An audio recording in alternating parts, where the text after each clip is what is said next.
Assalamualaikum warahmatullahi wabarakatuh. Kami dari kelompok 6 akan menjelaskan sedikit materi tentang uji normalitas dan uji homogenitas data. Sebelumnya, perkenalkan nama saya Zian Fadilatul Rahmah, NIM T 2019-1250. Jadi langsung saja pada subbab yang pertama, yakni tentang pengertian uji normalitas dan uji homogenitas data. Nah, pada kesempatan kali ini saya akan menjelaskan mengenai apa itu pengertian uji normalitas.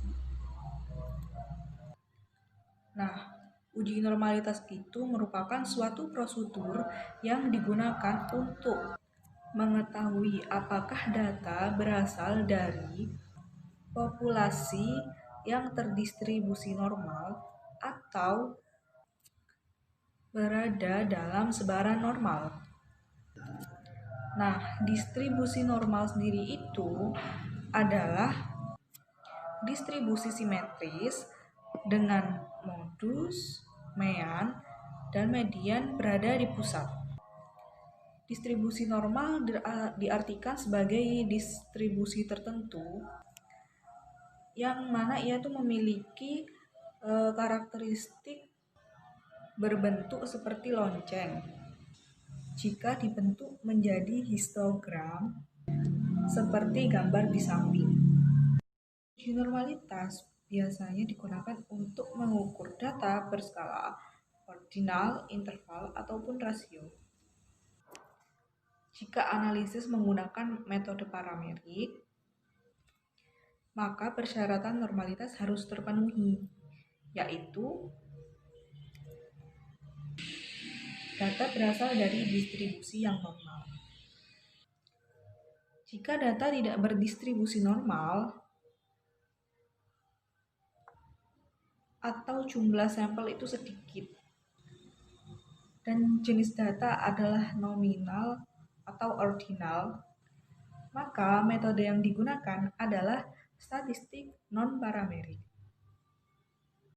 Sekian dari saya. Mohon maaf apabila banyak kesalahan karena saya juga masih belajar. Dan untuk video yang selanjutnya akan dijelaskan oleh rekan saya. Terima kasih. Assalamualaikum warahmatullahi wabarakatuh. Perkenalkan, nama saya Novita Anggraini, NIM T 2019-1226. Di sini saya akan menjelaskan tentang uji homogenitas data. Uji homogenitas data itu adalah suatu prosedur uji statistik yang dimaksudkan untuk memperlihatkan bahwa dua atau lebih kelompok dan sampel berasal dari populasi yang memiliki variansi yang sama. Pada analisis regresi, persyaratan analisis yang dibutuhkan adalah bahwa galat regresi untuk setiap pengelompokan berdasarkan variabel terikatnya memiliki variansi yang sama. Selain itu, uji homogenitas data merupakan uji untuk memberikan informasi bahwa data penelitian masing-masing kelompok data berasal dari populasi yang tidak berbeda jauh keragamannya. Pengujian homogenitas juga dimaksudkan untuk memberikan keyakinan bahwa sekumpulan data yang dimanipulasi dalam serangkaian analisis memang berasal dari populasi yang tidak jauh berbeda. Perhitungan uji homogenitas dapat dilakukan dengan berbagai cara dan metode. Beberapa yang cukup populer dan sering digunakan antara lain uji Hartley, Cochrane, Levin, dan Bartlett. Assalamualaikum warahmatullahi wabarakatuh. Perkenalkan, nama saya Farahdina Arifatul Mujaidah, NIM T 2019-1221. Di sini saya akan menjelaskan langkah-langkah uji normalitas data. Nah, dalam pengujian normalitas data dapat menggunakan berbagai teknik pengujian bergantung pada karakteristik data. Dalam hal ini, teknik pengujian normalitas data dapat dilakukan dengan pengujian Lilliefors, Kolmogorov-Smirnov, uji C kuadrat, Namun di sini saya akan mencontohkan uji normalitas data menggunakan uji Lilie-Force. Simak caranya ya. Langkah yang pertama yaitu menentukan taraf signifikansi.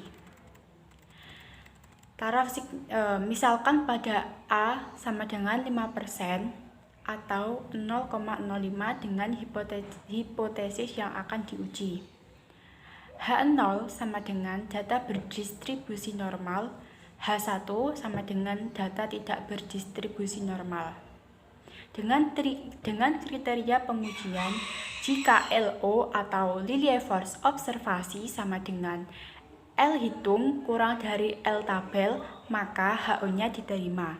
Jika LO sama dengan L hitung lebih dari L tabel, maka HO-nya ditolak. Kemudian yang kedua, mengurutkan data sampel dari yang terkecil ke terbesar dan menentukan frekuensi tiap-tiap data. Untuk yang ketiga, menentukan nilai ZI dari tiap-tiap data dengan rumus ZI sama dengan XI min X per S. Keterangannya, ZI sama dengan simpangan baku kuva standar, kemudian XI data ke I dari suatu kelompok data, kemudian X sama dengan rata-rata kelompok, dan S sama dengan simpangan baku.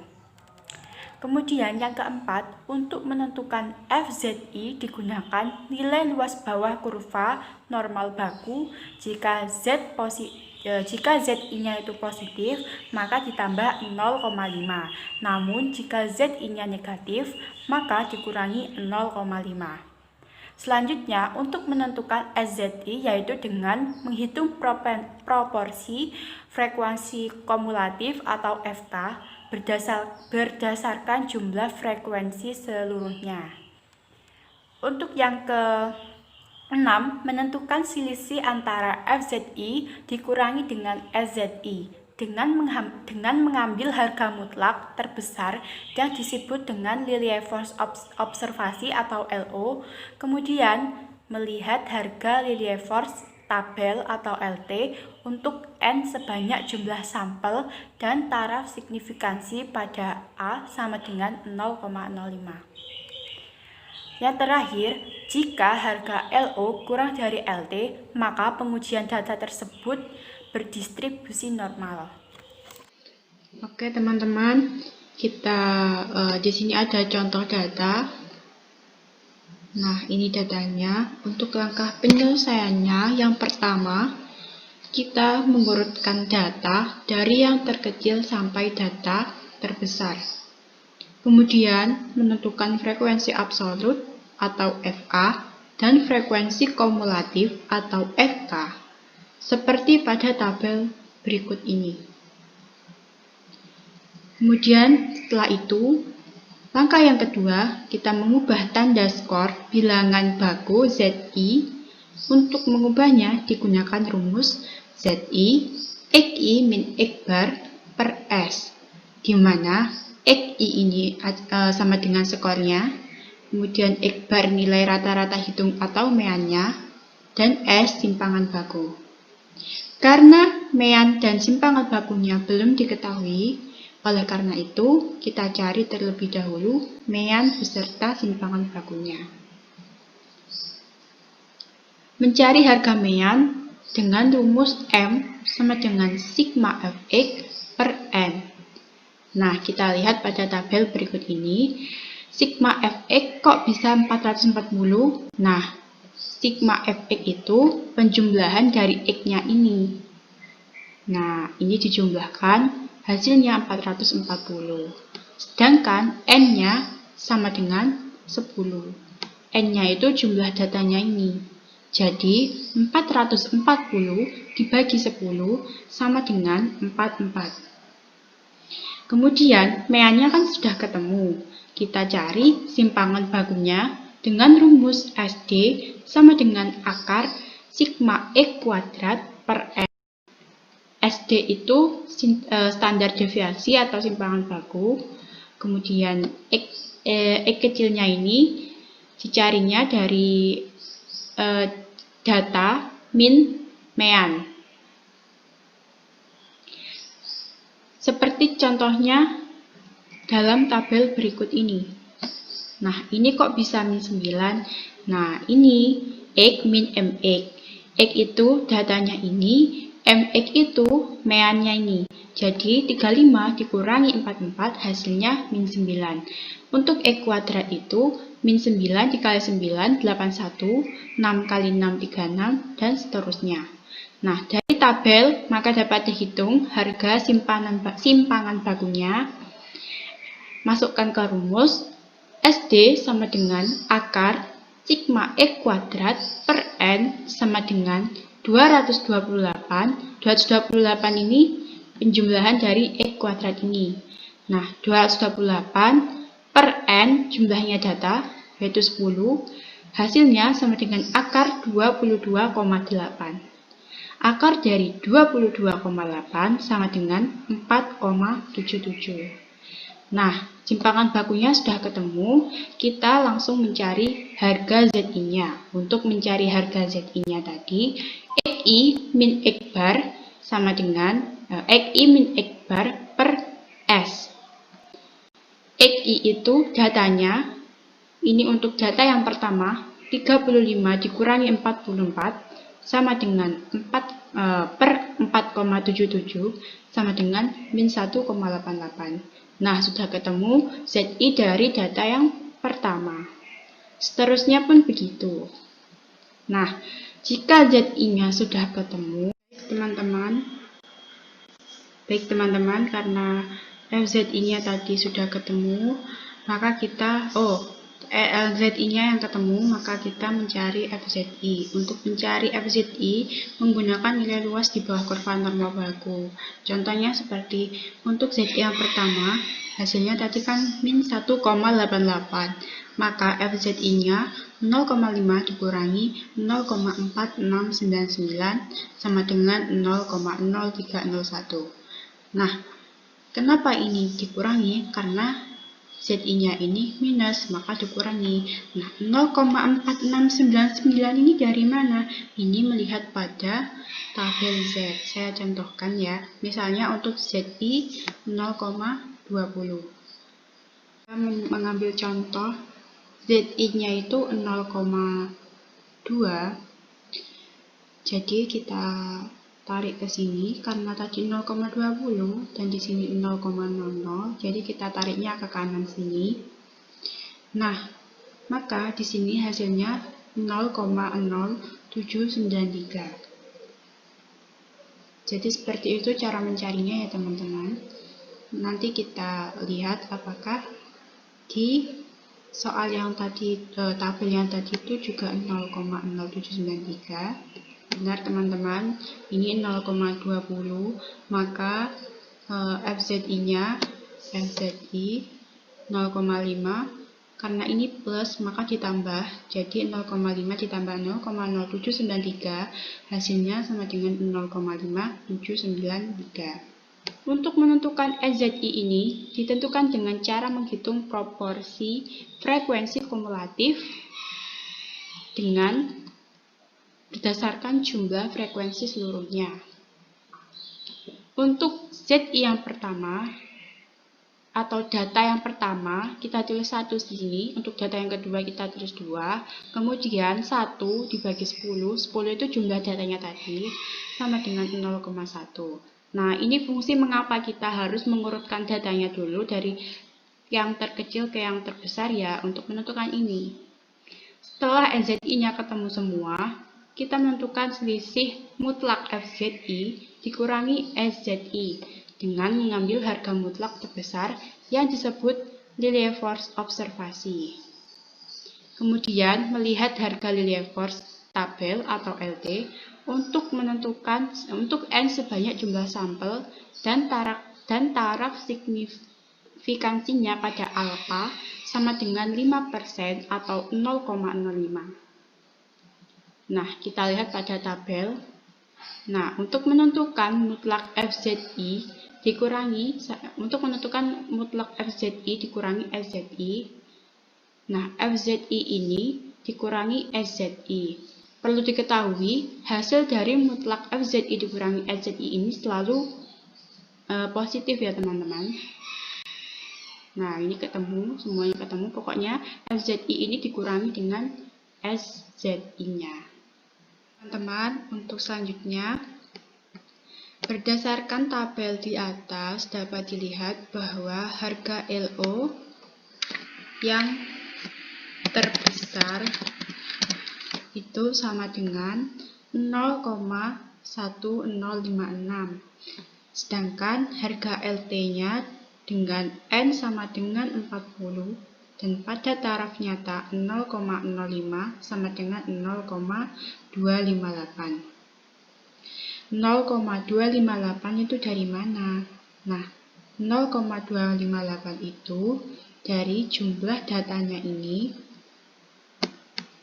Jumlah datanya ini dicari dengan 0,05 ini. Saya contohkan pada tabel nilai kritis ya teman-teman. Nyarinya di tabel nilai kritis. Ini ada 10. Sedangkan taraf signifikansinya alfa sama dengan 5% atau 0,05. Maka kita cari di sini ukuran sampelnya kan 10. Taraf nyatanya 0,5, maka hasilnya 0,258. Nah, sama kan dengan yang di tabel tadi. Nah, setelah itu, karena harga LO kurang dari LT, maka data tersebut berdistribusi normal. Untuk menyamak, kenapa kok ini bisa lebih besar dari LO-nya? Kalau di sini 4 angka, maka kita samakan di sini juga 4 angka, maka ditambahin 0. Jadi LO-nya kurang dari LT. Maka karena 0,1056 ini tidak berada pada daerah nilai kritis 0,258 karena terletak di sebelah kirinya, maka data tidak termasuk ke dalam nilai kritis dan data tersebut berdistribusi normal. Nah, sekian penjelasan dari saya mengenai langkah-langkah uji normalitas menggunakan uji Lilliefors. Mohon maaf apabila ada kesalahannya. Wassalamualaikum warahmatullahi wabarakatuh. Nama Rupi Dharmasukti, NIM T 20191230. Saya di sini akan memaparkan sedikit mengenai langkah-langkah untuk menguji homogenitas data. Sebenarnya banyak sekali langkah-langkah untuk menguji homogenitas data. Namun dalam makalah kami hanya mengambil satu langkah saja, yaitu uji varians. Uji varians ialah uji yang digunakan untuk mengetahui varians data apakah bersifat homogen ataupun tidak. Adapun kriteria pengujiannya, apabila F hitung lebih besar daripada F tabel, maka data tersebut tidak homogen. Sedangkan apabila F hitung lebih kecil daripada F tabel, maka data tersebut homogen. Langsung saja kepada contohnya. Terdapat suatu kasus perbandingan antara pembelajaran matematika dengan komputer, kalkulator, dan konvensional di beberapa SMA. Terdapat 10 data pada setiap kelompok kelas pembelajaran, baik kalkulator, komputer, dan konvensional. Lalu kita perlu memperluas tabel agar mempermudah untuk melakukan perhitungan. Bagaimana langkah-langkahnya? Yaitu sebagai berikut. Pertama, kita kuadratkan sampel setiap kelompok pembelajaran. Kedua, kita jumlahkan sampel pada setiap kelompok pembelajaran. Yang ketiga, jumlahkan sampel setiap kelompok tadi yang sudah dikuadratkan atau dibakatkan. Keempat, kuadratkan jumlah data setiap kelompok. 5. Kita cari rata-rata atau mean. Setelah itu kita cari variasi masing-masing data kelas tersebut. dengan rumus E sama dengan S kuadrat sama dengan N dikali sigma X1 kuadrat dikurangi sigma X kuadrat per N dikali N min 1, sehingga diperoleh untuk variansi kelompok pertama yaitu N dikali sigma X1 kuadrat dikurangi sigma X kuadrat per N dikali N min 1 sama dengan 10 dikali 64.673 dikurangi 644.809 per 10 dikali 10 min 1 menghasilkan 21,344. Begitupun dengan kelompok kelas kedua dan ketiga. Setelah kita mencari varians dari kelas kelompok tersebut, maka langkah selanjutnya kita cari F-hitung. F-hitung kita dapat dari V terbesar dibagi V terkecil, yaitu 30,9 dibagi 19,56, sehingga menghasilkan 1,58. Untuk langkah selanjutnya yaitu membandingkan antara F-hitung dan F-tabel. Bagaimana cara mencari F-tabel? F-tabel kita dapat dari DK pembilang dan DK penyebut, di mana DK pembilang kita dapatkan dari V terbesar, yaitu N min 1 sama dengan 10 dikurangi 1 sama dengan 9. Dan DK penyebut yaitu didapatkan dari V terkecil, N min 1 sama dengan 10 min 1 sama dengan 9. Jadi untuk menentukan DK pembilang dan DK penyebut itu kita lihat dari varians datanya, mana yang terbesar dan mana yang terkecil. Untuk DK pembilang 9 dan DK penyebut 9 kita peroleh 3,18. Dari mana kita dapat 3,18? Itu kita lihat di tabel F dengan DK pembilang 9 dan DK penyebut 9. Jadi, karena F-hitung lebih kecil daripada F-tabel, yaitu 1,58 lebih kecil daripada 3,18, maka varians data tersebut bersifat homogen atau sama. Sekian dari kelompok kami yang dapat disampaikan. Apabila ada kesalahan, mohon maaf. Wassalamualaikum warahmatullahi wabarakatuh.